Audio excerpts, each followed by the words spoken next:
नमस्कार साथियों, जैसा कि हम अपने चैनल पर आपका स्वागत करते हैं और इसी चैनल में आपको एक नई कैटेगरी के क्वेश्चन से वाकिफ़ कराने जा रहे हैं। ये क्वेश्चंस जो हैं वो असर्शन एंड रीज़न कैटेगरी के हैं और ये क्वेश्चन लगभग एक या दो क्वेश्चन तक मिल जाते हैं, ये मेरी उम्मीद है।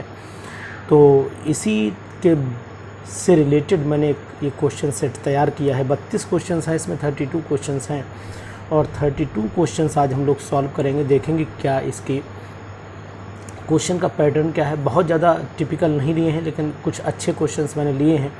क्वेश्चन क्या है, पहला क्वेश्चन पढ़ लेते हैं। देखिए, इसमें एक तो आपको पता ही होना चाहिए कि अगर दोनों ए और आर राइट होंगे, ट्रू होंगे, और ए जो है वो मतलब आर जो है वो ए का करेक्ट एक्सप्लेनेशन होगा, तो आंसर ए सही होगा।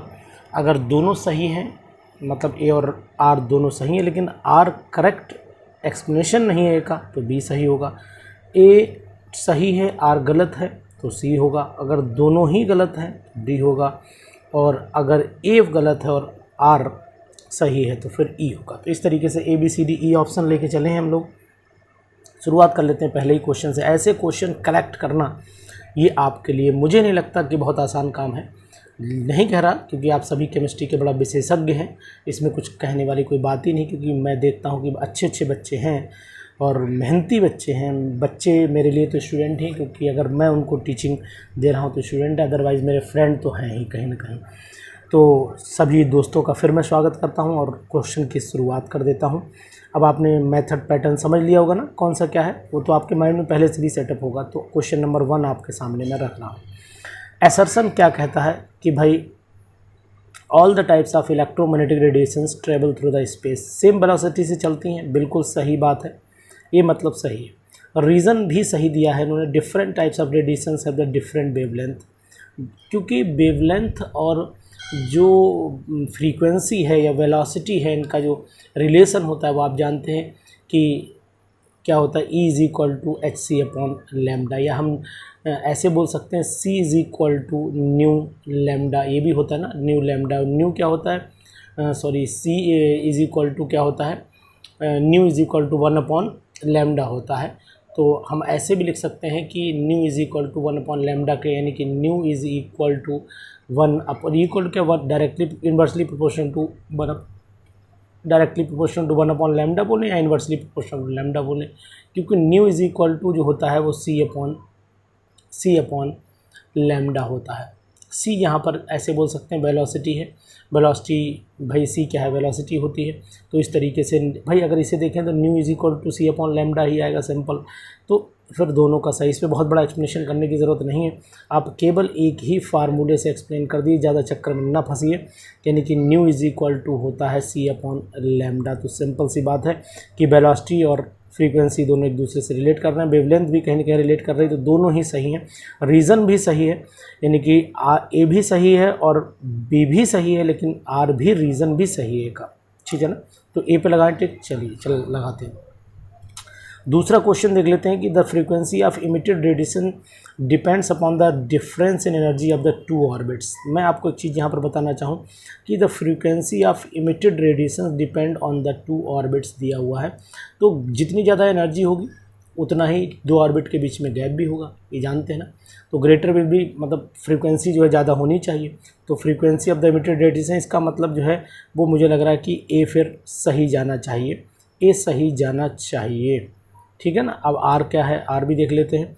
The intensity of the spectral line decreases with increase in the value of N, ठीक है। अगर भाई गैप इंटेंसिटी डिक्रीज़ करेगी, क्योंकि एन जो होता है, अगर इलेक्ट्रॉन एक ऑर्बिट से दूसरी ऑर्बिट में जंप कर रहा है तो फिर जैसे इंटेंसिटी लाइमन के लिए क्या होती है, 2 से 1 में होती है। इसी तरीके से अगर सेकंड में देखें, फर्स्ट लाइन में क्या होती है, फर्स्ट लाइन में 2 से 1, सेकंड लाइन में अगर इसी को देखोगे 3 से 1 आएगी, थर्ड लाइन में 4 से 1 आएगी, तो गैप बढ़ता चला जा रहा है। तो मीनिंग ये निकल के आया कि भाई ए और बी, यानी ए और बी दोनों ही सही, यानी ए भी सही है और इसका रीज़न भी सही है, लेकिन आर जो है वो अकॉर्डिंग टू ए जो है वो इसका एग्जैक्ट जो वो होना चाहिए, क्या बोलते हैं इसे, एक्सप्लेनेशन, वो नहीं है। तो फिर मैं इसके हिसाब से फिर बी लगाऊंगा, क्योंकि आप ध्यान दीजिएगा कि इसमें थोड़ा सा एक्सप्लेनेशन में मज़ा नहीं आया, आपने देखा होगा, तो यहाँ पर बी ऑप्शन इसका सही होना चाहिए। चलिए अब हम लोग बाद में आगे चलते हैं थर्ड क्वेश्चन पे। The mass number of element is always equal to the atomic mass, ये कैसे हो जाएगा, तो हो ही नहीं पाएगा। तो मतलब ये हुआ कि ये तो गलत ही हो गया। पहले total number of protons and neutron is always same as the atom, अब ये भी बात मतलब समझ में नहीं, ये भी बात गलत लग रही, तो इसका हमें तो लग रहा है कि दोनों ही गलत है। देखते हैं डी ऑप्शन में क्या है, इफ़ बो फॉल्स, ठीक है, नहीं डी ऑप्शन ही आना चाहिए। फिर इसका मतलब डी लगाएं, इसका हम थर्ड का डी, दोनों ही बातें एक दूसरे से कहीं रिलेट नहीं कर रहे, सही भी नहीं है। फोर्थ में आते हैं the magnitude of the specific charge on an electron is always equal to that on the proton with the opposite sign.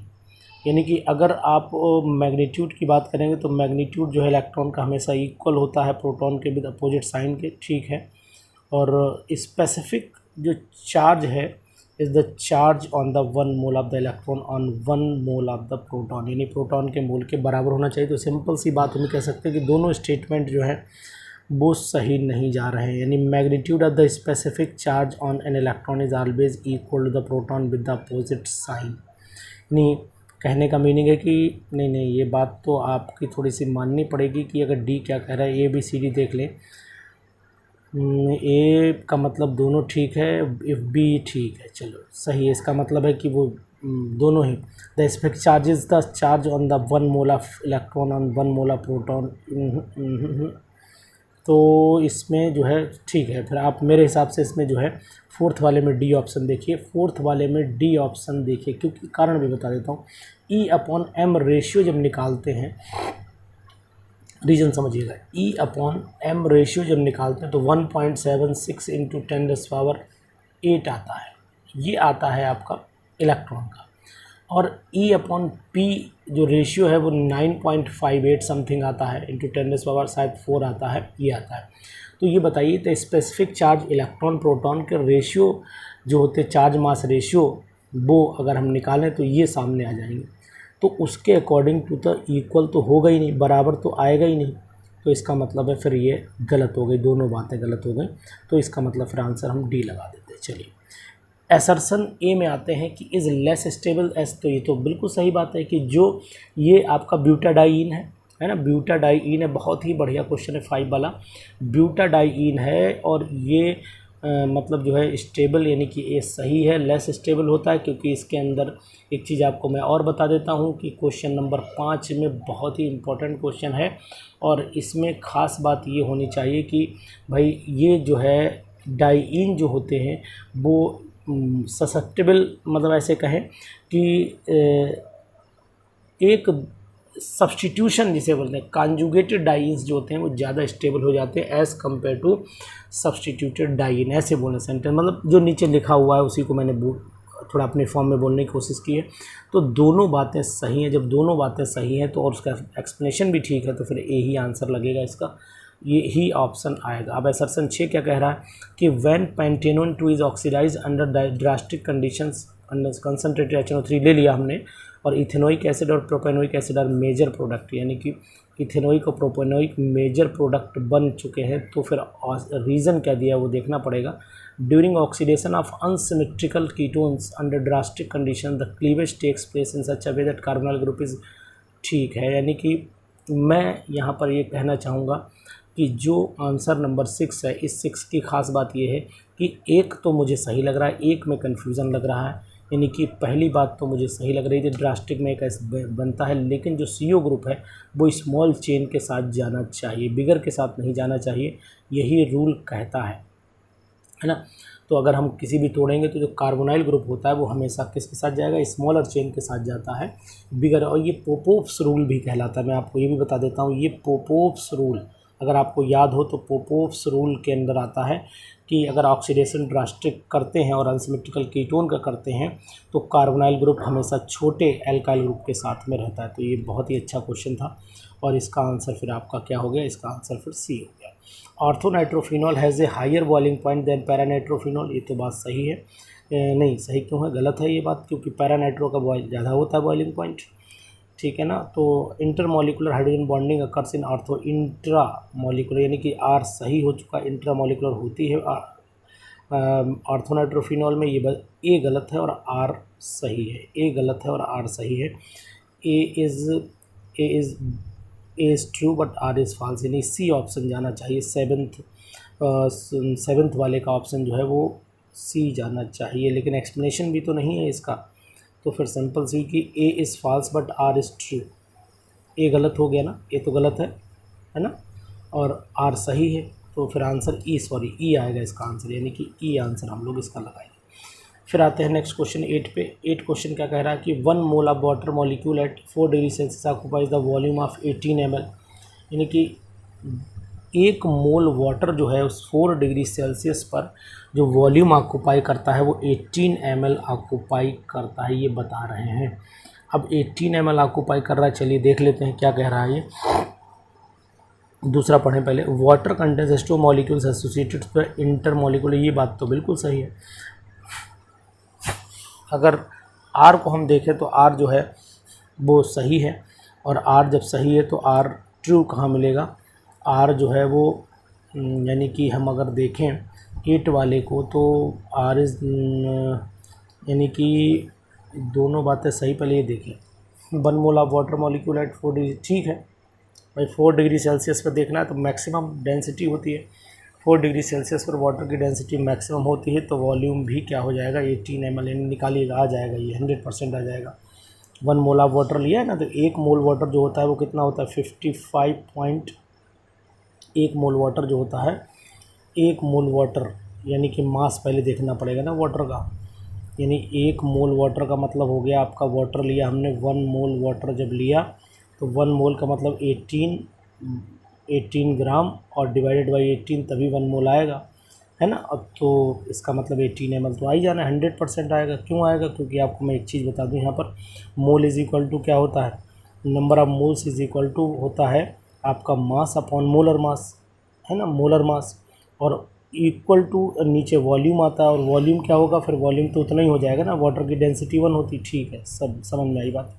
अब वाटर कंटेंट्स ये भी सही है, तो फिर आंसर यानी कि इसका, लेकिन ये इसका रीज़न कैसे हो सकता है, रीज़न तो हो ही नहीं सकता, ये अलग बात है और ये अलग बात है, तो फिर आंसर फिर मेरे हिसाब से बी जाना चाहिए, ठीक है। उसके बाद असर्शन है both cyclopropane and propene undergoes the addition reaction readily, यानी कि दोनों आसानी से रेडली कर देते हैं, ये बता रहे हैं ये, लेकिन मुझे पता है कि प्रोपीन जो होता है वो एडिशन रिएक्शन आसानी से शो करेगा, cyclopropane and propene are the isomer, ये बात तो सही है, तो फिर ऑप्शन क्या होना चाहिए, आर ट्रू है, ए फॉल्स है, यानी कि ऑप्शन ई जाना चाहिए, ये ई आना चाहिए, इसमें तो कोई दिक्कत नहीं होनी चाहिए। नेक्स्ट क्वेश्चन देख लेते हैं हम लोग। A solution of bromine in carbon tetrachloride is decolorizes on bubbling the acetylene through it, तो यानी कि सिंपल सी बात है कि भाई ए तो सही लग रहा है, bromine is expelled from the solution as न, ये तो गलत हो गया, तो यानी कि मैं आर को गलत देखूं ए को सही देखूं, तो आर को गलत देखूं, R is false and A is true, A is true R is false, यानी कि सी ऑप्शन लगाना चाहिए कायदे में, तो फिर 10 का फिर ऑप्शन क्या लगाना चाहिए, सी, यानी कि ये लगना चाहिए। इसके बाद क्या होता है कि iodine dissolve more acceptably in potassium more appreciably in potassium iodide solution as compare to the pure water, ये तो सही बात है, इजीली हो जाता है क्योंकि KI3 बना लेता है ना, KI3 बनता है, आपको शायद पता होगा। Potassium iodide solution absorb iodine forming, मुझे तो लग रहा है कि दोनों ही सही हैं, असर्शन ए, यानी कि ए भी सही है, और explanation potassium in which the K positive ion oxidize to K3, यानी कि मैं देखूं तो आंसर 11 का जो है फिर क्या आना चाहिए, ये तो सही है पक्का, ए सही है, बी का थोड़ा सा कन्फ्यूज़न लग रहा है कि I3 बनता है, यहाँ पर K3 दिया हुआ है, तो यानी कि ए सही है, और आर उसका बेटर एक्सप्लेनेशन नहीं है, यानी कि पहले मैं दिखाऊँ मिलान करूँ, देखो कहाँ से मिलता है, आर सही, ए सही है और आर गलत है, ठीक है, यानी कि इसका मैं फिर सी लगाऊँ, ज़्यादा बेटर रहेगा, आर गलत है, एक्सप्लेनेशन भी इससे मैच भी नहीं कर रहा है ना कहीं से कहीं तक। फिर असर्शन ए पढ़ता हूँ, असर्शन ए क्या कह रहा है मैं आपको बताता हूँ कि acetate ion is more basic than formate ion, ठीक है, एसीटेट आयन ज़्यादा बेसिक होंगे क्योंकि फॉर्मेट आयन जो होता है वो ज़्यादा एसिडिक होता है, तो ये बात तो फिर सही होगी, 12 में ये बात सही हो गई। द प्लस आई यानी कि एसीटेट में प्लस आई इफेक्ट होता है, तो यानी कि दोनों सही हो गए, फिर मैं ये लगा देता हूँ, इसका सोचता नहीं। 13 में जाइएगा, mercury metal start sticking to the side of the glass tube bubbling ozone through it, यानी कि in the presence of ozone mercury react with the glass to form mercury second silicide, यानी कि दोनों में एक चीज़ या तो सिलिसाइड कैसे बना देगा, इसमें ये चीज़ थोड़ी सी गड़बड़ कर रही, तो मुझे लग रहा है पहला वाला तो सही है पक्का, ए रीज़न तो सही है, लेकिन बी जो है वो रॉन्ग लग रहा है, तो फिर यानी ए सही है और बी रॉन्ग है, तो फिर सी होना चाहिए। क्या होना चाहिए? हाँ, सी होना चाहिए। तो मैं इसका 13 का आंसर फिर सी लगा लेता हूँ, यानी मरकरी सेकेंड सिलिसाइड कैसे बना लेगा ना, सिलिकेट बनाना चाहिए, है ना, तो सिलिसाइड नहीं बनता, पॉसिबिलिटी नहीं, मुझे नहीं लग रहा। ठीक है, 13 हो गया। इसके बाद नेक्स्ट पन्ने पे पहुंच लेते हैं। हमारे पास 2 पेज हैं 32 क्वेश्चंस के, बहुत बढ़िया पन्ने आपके लिए सेलेक्ट करके लाया हूं, तो ज़रा कोशिश कर लीजिए मेरे साथ में, बढ़िया सा आंसर भी निकल आएंगे, मज़ा भी आएगा, थोड़ी देर आपसे प्रैक्टिस भी होगी। 14वां क्वेश्चन क्या कहता है कि when CO2 gas is pass through the solution lime water turns milky, तो बिल्कुल सही बात है। Calcium compounds are always soluble in basic solution, तो ये तो गलत हो जाती बात। तो सिंपल सा यानी कि 14 का आंसर जो है फिर मैं सी लगा देता हूँ, वो तो पता ही दिख ही रहा है। उसका sometimes yellow turbidity appears when H2S gas even is in the absence of radical of second group, यानी कि जो 15 है इसमें वही कंडीशन है, तो सही हो गया।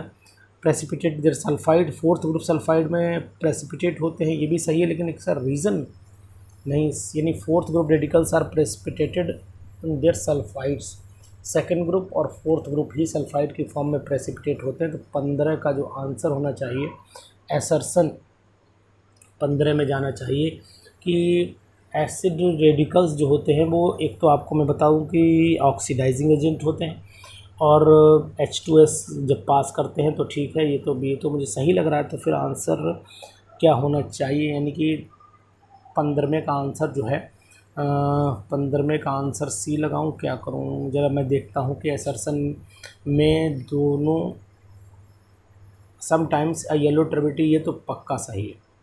Group fourth radicals are precipitated as their sulphide, यानी जो फोर्थ ग्रुप के रेडिकल्स होते हैं जिंक, वो तो सल्फाइड की फॉर्म में ही होते, तो रीज़न भी सही है।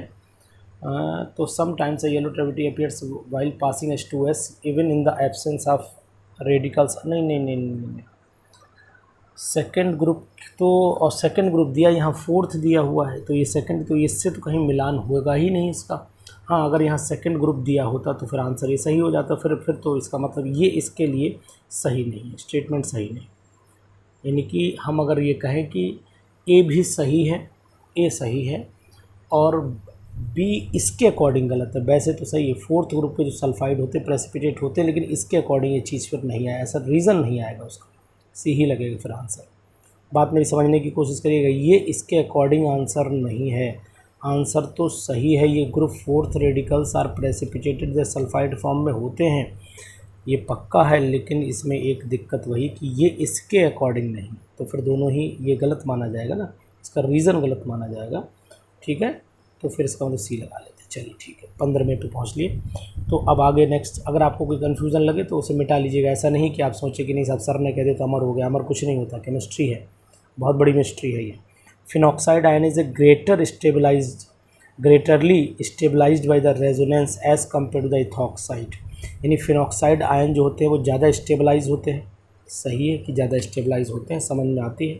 इपॉक्साइड इन स्ट्रॉन्गर बेस, इपॉक्साइड एक स्ट्रॉन्गर बेस है, ये बात कुछ समझ में नहीं आई कि इपॉक्साइड एक स्ट्रॉन्गर बेस है, यानी कि ये इसका करेक्ट एक्सप्लेनेशन नहीं होगा।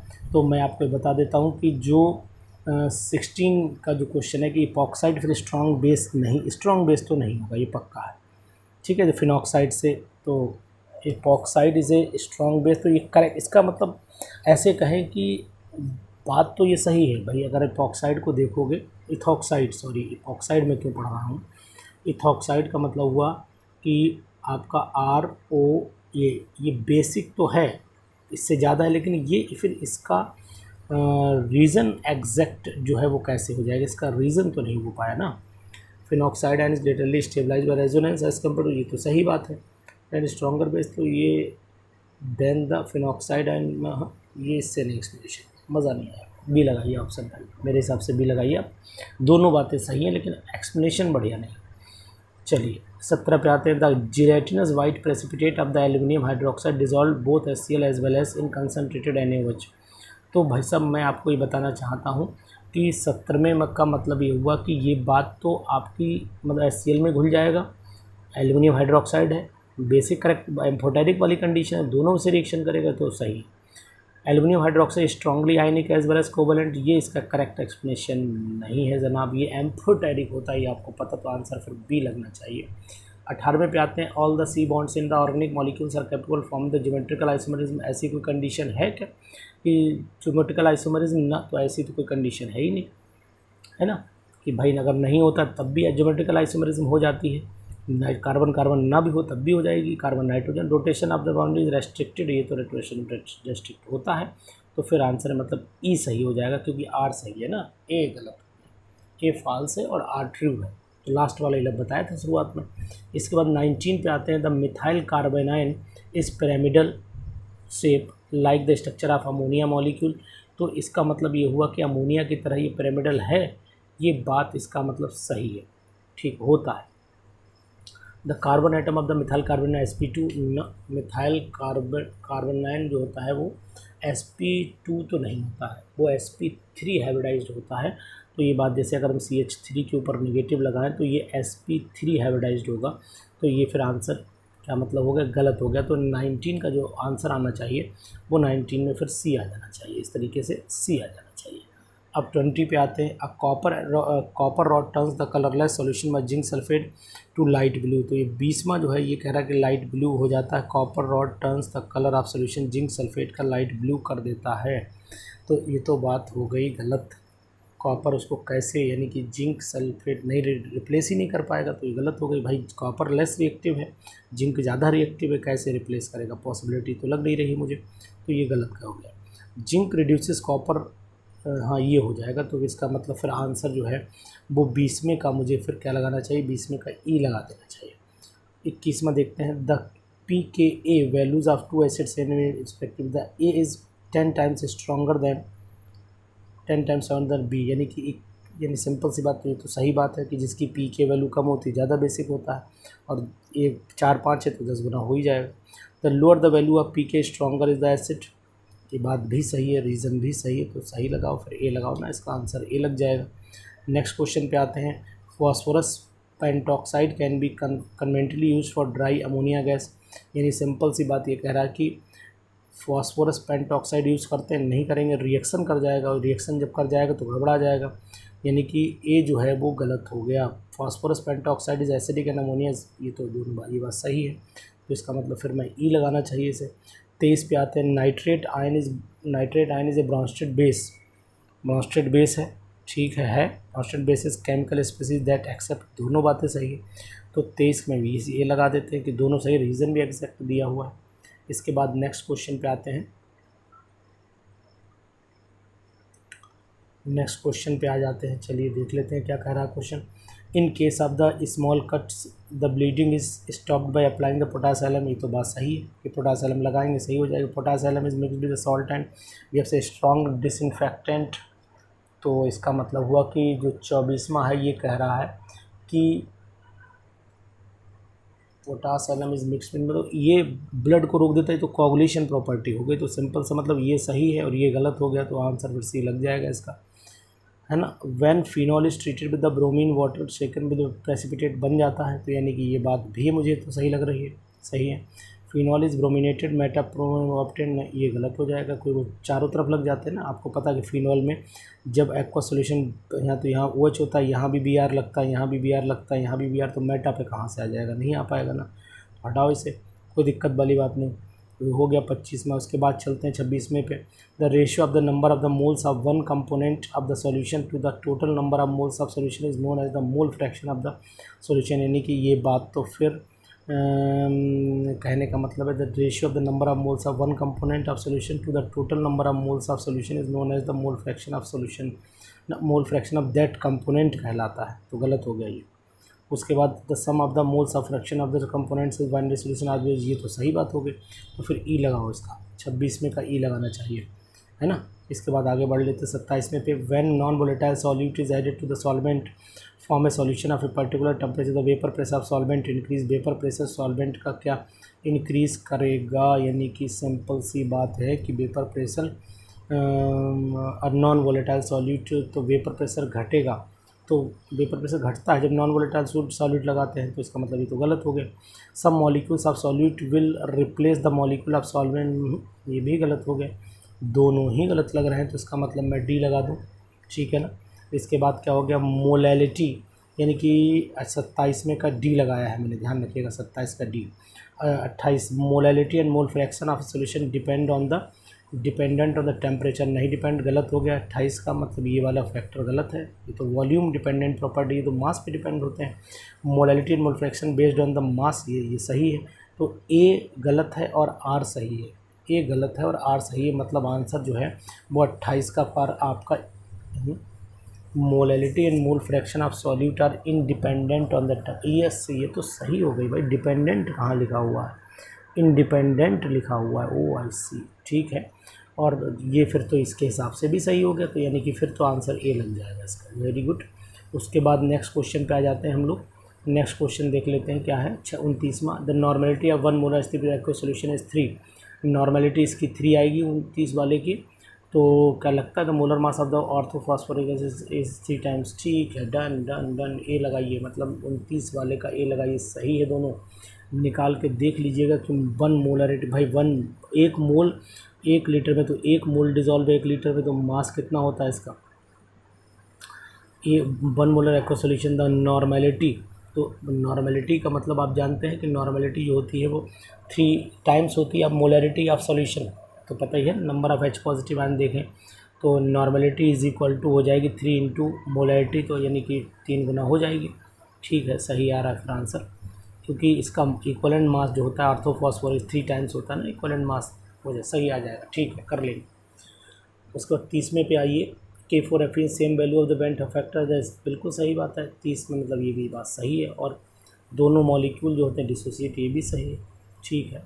उसके बाद आइए, बोथ K4Fe का होल 6 ठीक है, सही है, बिल्कुल डन है। 31 पे आइए, white phosphorus react with NaOH बनाता है, सही है, यानी कि ये 31वां का ये ए तो सही है पक्का, 31 में का ए सही है, और आर क्या कह रहा है, डिसोसिएट बेस, ये गलत है, नहीं। 32वां, when alkyl halide is treated with ethanolic calcium the major product of alkyl cyanide is always alkyl halide AgCN major product isocyanide, ये बात तो 32वें वाले की फिर सही लग रही है, यानी कि ए जो है वो सही है, आर का ये भी सही, दोनों सही हैं, लेकिन इसका एग्जैक्ट रीज़न भी लग रहा है, यानी कि एग्जैक्ट रीज़न क्या है, एम्बीडेंटेड न्यूक्लियोफाइल है, तभी तो अटैक कर रहा है दोनों तरफ से, और व्हेन एल्काइल हैलाइड इज इधर, तो ये भी सही है, इसका मतलब major product is alkyl isocyanide, alkyl product is alkyl cyanide where is the alkyl halide CN is MP, तो दोनों सही है ना, ये रीज़न भी सही है, एक्सप्लेनेशन भी ठीक लग रहा है, ये होना चाहिए इसका आंसर 32 में का। तो ये मैंने आपको कुछ क्वेश्चन असरसन कराए, इन पे आपके जो भी विचार हों बताइएगा ज़रूर, कोशिश मैंने की है कि कुछ क्वेश्चंस आप तक पहुंचा दिए जाएं, और असरसन कैटेगरी के क्वेश्चंस आप तक ज़रूर पहुंचें, क्योंकि इस कैटेगरी के क्वेश्चन एग्ज़ाम में आते हैं। तो कोशिश करते रहिए, मेहनत करते रहिए, लगे रहिए, डटे रहिए, और मैदान जंग में जीत करके आइएगा, तलवारें अपनी अपनी एकदम पहना के रखिए, क्योंकि अब एग्ज़ाम बहुत पास में है। तो नई वीडियो के साथ फिर मिलेंगे, तब तक आप इसको रिवाइज करिए। Thank you, have a nice day, bye bye.